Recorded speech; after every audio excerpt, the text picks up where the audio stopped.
Ya salam kabeh, sehat-sehat kabeh. Pokoknya jiwa kita jiwa istighfar ini sekarang.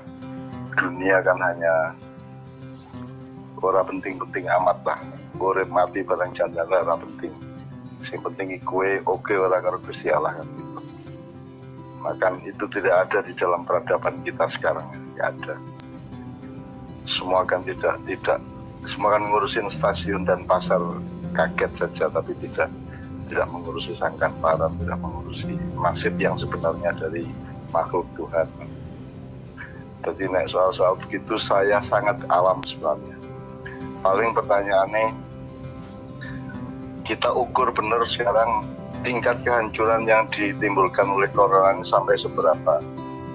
Apa sampai koyo zaman Nabi Hud, sehingga kemudian yang tersisa hanya sedikit orang, terus dimik-dimik meneh, sinau meneh, tani meneh, sina'ah karo hirosah karo bicara sinau meneh, atau seperti Nabi Nuh tersisa hanya beberapa ratus orang terus nyebar ke dunia dan membangun kembali dari tahap atau taraf yang paling tradisional, yang paling alamiah. Kita akan sampai ke situ ataukah kita tidak sampai ke situ nanti kehancurannya dan kebutuhan untuk keseimbangan baru itu.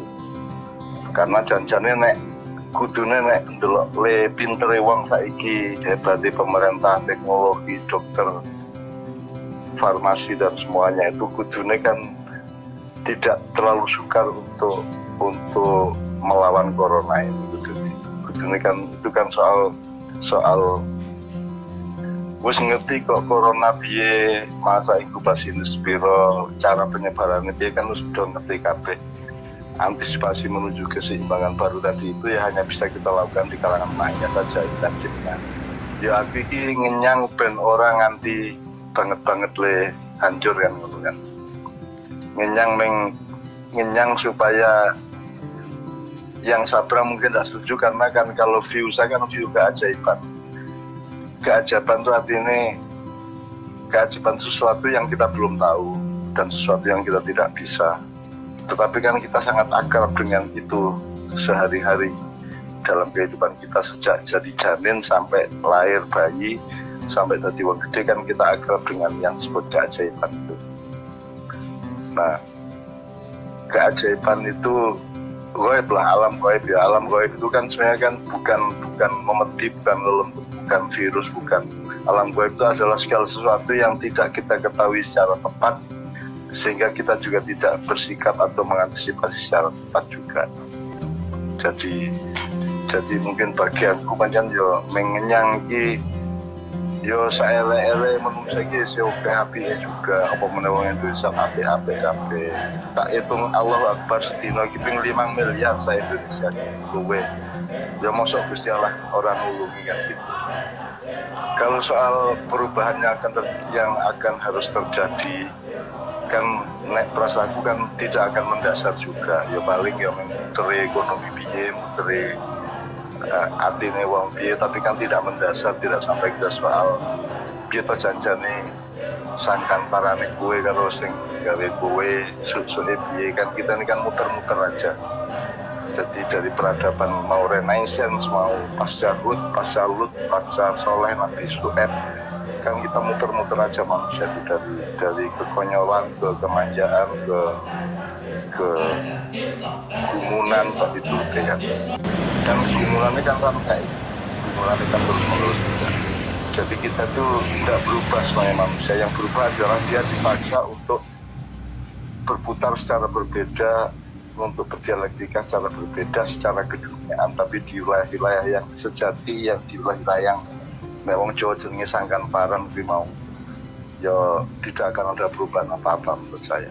Mau Itali habis 50% penduduknya gunung jeblok, wong bujuk lanang wedok turu isih tetep dadi isih tetep ketok nganti saiki di museum di Itali sana karena gunung meledos mendadak gitu diturute. Nah, tak baleni soal bagianku, saya kira memang saya tidak terlalu memahami hubungan-hubungan wong dunia untuk dunia ini gitu. Aku mau bagian delok kemungkinan iki sepira to iki lah nek adab Allah ayo dudu to iki menungso dhewe sing pancen sembrono kan gitu. Semua tulisan saya kan juga tidak populer dan tidak relevan terhadap urusan corona sebenarnya. Saya hanya ngancani sama awaknya biar ngepake awake dalam keadaan kayak ini iso luwih akurat terhadap masifnya hari ini dan besok. Karena urip mati itu kan teknis, itu kan cuma soal ruang waktu saja dan soal transformasi. Meskipun tidak lantas kita bisa ngomong ke publik bahwa orang penting kok urip apa mati ya iso. Tapi kan ada dimensi itu, ada cara berpikir yang seperti itu. Bahwa saja iki sing penting gue iki ora dinursani Gusti Allah. Kemudian hal-hal yang menyangkut teknis penanganan corona, menurut saya memang di situ teruji kepemimpinan bangsa kita ini. Jadi nek saya itu pokoknya gini, satu kan iki balik nang atine dhewe, balik nang nasibe dhewe, balik nang posisinya sendiri-sendiri, ya balik nang silmine dhewe. Jadi setiap orang itu sekarang selamat atau tidak kan kalau di Maia kan elaborasinya sangat luas. Apa sing kena ki ora selamat, ya sing ora kena ki selamat lah ya ora iso. Kan gitu. Jadi ya apakah yang mati itu tidak selamat, yang hidup itu selamat kan juga relatif. Karena keselamatan yang sejati adalah orang diperkara karo Gusti Allah. Nah sekarang perkara karo Gusti Allah sing kepriye kan sing entuk Gusti Allah, sehingga itu yang disebut qada dan qadar, rukun Islam keempat. Artinya kita harus siap mental untuk menerima ketetapan Tuhan apapun saja bentuknya kan gitu. Dan bentuknya bukan kita yang meregulasi, bukan kita yang menentukan, tapi Allah yang menentukan. Nah, kalau kita kembali ke situ, mudah-mudahan terus Gusti Allah jadi sayang dengan kita punya sikap pasrah seperti itu. Mudah-mudahan itu menghasilkan rasa ora tegone Gusti Allah nang awake dhewe, dan karena kita juga masih ditugasi macam-macam dalam waktu yang mungkin cukup panjang setelah sekarang ini, sehingga mudah-mudahan Tuhan tetap memberi tugas kepada kita, bukan tetap tidak membunuh kita atau tidak mematikan kita, tapi mudah-mudahan kita tetap dipercaya untuk bertugas. Semua teman-teman Maiyah di tempatnya masing-masing oleh Tuhan masih diberi kontrak untuk melanjutkan perjuangannya. Salah satu efeknya adalah gue tetap urip kan gitu, aku tetap urip kan. Meskipun tetap ada qada dan qadar itu sejak awal sudah kita sumpahkan kepada Allah, kita akan terima qadanya maupun qadarnya. Qada itu artinya adalah hukum timbal balik dari perilaku kita di hadapan Tuhan. Terus Gusti Allah nggawe vonis apa kan manut. Kalau qadar itu kan terserah Tuhan arep nguripke sapa mateni sapa kan terserah dia, itu namanya qadar. Kalau qada itu ada hubungan dialektis dengan perilaku kita. Nah, mudah-mudahan satu, kowe dewe yang ikut streaming ini mudah-mudahan selalu berjiwa istighfar. Nomor dua, teman-teman jamaahnya juga mudah-mudahan merupakan faktor yang menjadikan Allah menyelamatkan seluruh bangsa Indonesia. Nomor telu, rakyat Indonesia menurut saya kan rakyat yang terbaik di dunia. Dalam keadaan koyo ngopo wae mereka itu daya survivalnya luar biasa tinggi. Sedia kaya ngopo ki guyon ya toh. Menurut saya ada opsi dari Allah bahwa tidak ditolongnya manusia oleh Tuhan itu kan bisa tidak karena dia sendiri, tapi ada yang namanya syafaat, ada yang namanya barokah, ada yang namanya kolusi atau hak prerogatif kan gitu. Jadi kan Gusti Allah kan ngomong, aku ora kira mengadab wong-wong sing karo kowe kuwi kan gitu kan. Ganti cukup gue selawatan, cukup gue seneng Kanjeng Nabi, gue wis bebas adab Allah. Gitu. Bebas adab Allah tidak sama dengan tidak mati loh ya. Itu artinya kita selamat dalam kehidupan yang abadi nanti. Yang orang tidak percaya sampai hari.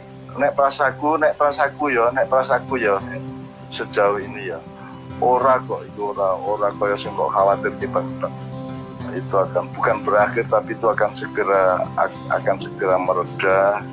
Bentuk redanya itu juga tidak bisa kita regulasi, tidak bisa kita rumuskan, tetapi nek prasaku sangune wong Indonesia iki luar biasa ya Tuhan Allah. Rakyat Indonesia itu menaki, dan menurut saya kok Allah akan tetap memperhitungkan keselamatan bangsa ini berdasarkan lain demenak rakyat Indonesia kuwi gitu. Tolong teman-teman tiap malam selalu sholat malam dan selalu minta kepada Allah. Jadi istighfar sing akeh. Nek kesuwen astagfirullahaladzim, astagfirullah tok wae. Astagfirullah, astagfirullah, astagfirullah, astagfirullah. Oke. Terus ya dia mungkin jalur petunjuk dan selalu ninteni ngimpimu apa. Nanti ada simbolisme di situ.